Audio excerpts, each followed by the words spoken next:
আপনি কি জানেন আপনার একটা ছোট্ট হাসি, কাউকে বলা ভালো কোনো কথা অথবা রাস্তা থেকে সরিয়ে রাখা ছোট্ট একটা পাথর হয়ে যেতে পারে জান্নাতে যাবার কারণ? কি অবিশ্বাস্য মনে হচ্ছে? অবিশ্বাস্য মনে হলেও এটা কিন্তু একটা সত্য কথা, এবং এটাই আমাদের ইসলামের সৌন্দর্য। আসসালামু আলাইকুম এভরিওয়ান। আমি আজ হাজির হয়েছি এমন একটি সুন্দর বই নিয়ে আলোচনা করবার জন্য এবং রিভিউ করার জন্য, যেই বইটি নিয়ে আলোচনা করার পর আপনাদের মনে হবে আমি চাইলেই প্রতিদিনের কাজের ফাঁকে আমি এই আমলগুলো করতে পারি।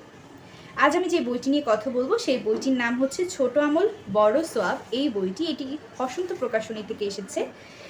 Paper back cover plus Islamic বই। হসন্ত প্রকাশনীর বইগুলো বরাবরই সুন্দর হয় এবং তাদের বইয়ের কন্টেন্টগুলো বেশ ভালো থাকে। বইটি লিখেছেন শাইখ ইয়াহিয়া আরিফি এবং অনুবাদকের নাম হচ্ছে কায়েস শরীফ।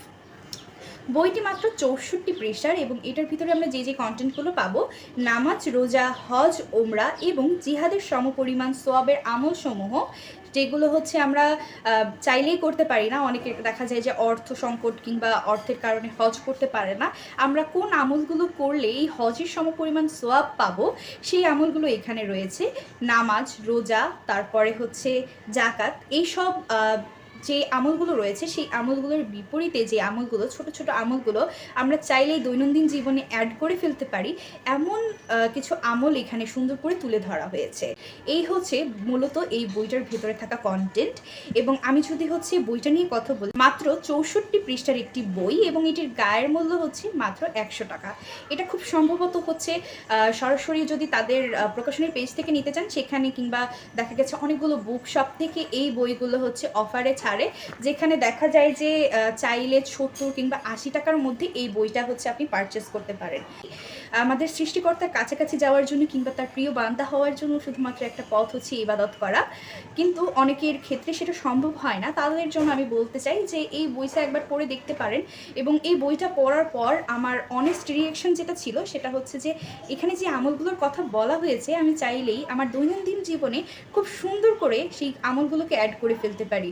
সেই আমলগুলো অ্যাড করতে আমার আহামরি সময় লাগছে না, আহামরি পরিশ্রম হচ্ছে না। আমি চাইলে খুব সহজ করে সেই আমলগুলো করে আমার সৃষ্টিকর্তার প্রিয় হয়ে যেতে পারি। যারা বই পড়ি এবং ইসলাম সম্পর্কে জানার ইচ্ছা আছে, এরকম ছোট ছোট বই দিয়ে আপনি শুরুটা করতে পারেন, তাহলে আপনার জার্নিটা বেশ স্মুথ হবে বলে আমার মনে হয়। তো এই বইটার রেটিংয়ের দিকে যদি আসি, এই বইটা আমার বেশ পছন্দ হয়েছে এবং এই বইটা আমি কিন্তু ইতিমধ্যে একবার পড়ে ফেলেছি এবং মাঝে মাঝে চেষ্টা করি আমি যে আগে চ্যাপ্টারগুলো পড়েছি সেই চ্যাপ্টারগুলো আবার নতুন করে পড়ার। আমার কাছে কেন জানি ভালো লাগা কাজ করে যে ইসলাম কতটা সহজ করে দিয়েছে আমাদের সৃষ্টিকর্তার কাছে পৌঁছাবার, তার মন পর্যন্ত পৌঁছাবার জন্য, তার প্রিয় বান্দা হওয়ার জন্য। আমরা চাইলে এই ছোট ছোট আমলগুলো করে আমাদের সৃষ্টিকর্তার প্রিয় বান্দা হিসেবে উঠতে পারি। তো এখন আমরা যদি রেটিংয়ের দিকে আসি, আমার ব্যক্তিগত রেটিং 5-এ আমি 5ই দিব, কারণ এখানে যে আমলগুলোর কথা বলা হয়েছে সেই আমলগুলো এত পরিমাণে সহজ যে আপনি নিজে পড়ে আপনি নিজে বলতে বাধ্য হবেন যে আমি দৈনন্দিন জীবনে খুব সহজেই চাইলে এই আমলগুলো করতে পারি। তো ব্যক্তিগত রেটিং আমি দিয়ে দিলাম 5-এ 5। সচরাচর কোনো বইকে 5-এ 5 দেওয়ার আসলে যুক্তি কতটুকু আমি জানি না, কিন্তু আমার কাছে মনে হলো যে ব্যক্তিগতভাবে আমার বইটা এত পরিমাণে ভালো লেগেছে যেটাকে 5-এ 5 দিই। যারা ছোট ছোট আমল করতে চাচ্ছেন কিংবা ইসলাম প্র্যাকটিসের শুরুর দিকে আছেন, ইসলাম সম্পর্কে জানতে চান, কিভাবে সৃষ্টিকর্তার প্রিয় হতে পারেন এটা জানতে চান, তারা অবশ্যই একবার হলে এই বইটা পড়ে দেখবেন। বেশ স্টুডেন্ট বাজেট ফ্রেন্ডলি একটি বই, চাইলে আমরা স্টুডেন্টরাও খুব সহজে পারচেস করতে পারবো, চাইলে আমরা এই বইগুলো পড়তে পারবো। তা আমি বলতে চাই, যারা ইসলাম প্র্যাকটিস করতে চান তারা চাইলে এই বইটা একবার পড়ে দেখতে পারেন। আজকের ভিডিওটি এই পর্যন্তই। যদি ভালো লেগে থাকে অবশ্যই আমার চ্যানেলটিকে ফলো করবেন এবং আমার জন্য দোয়া করবেন। আসসালামু আলাইকুম।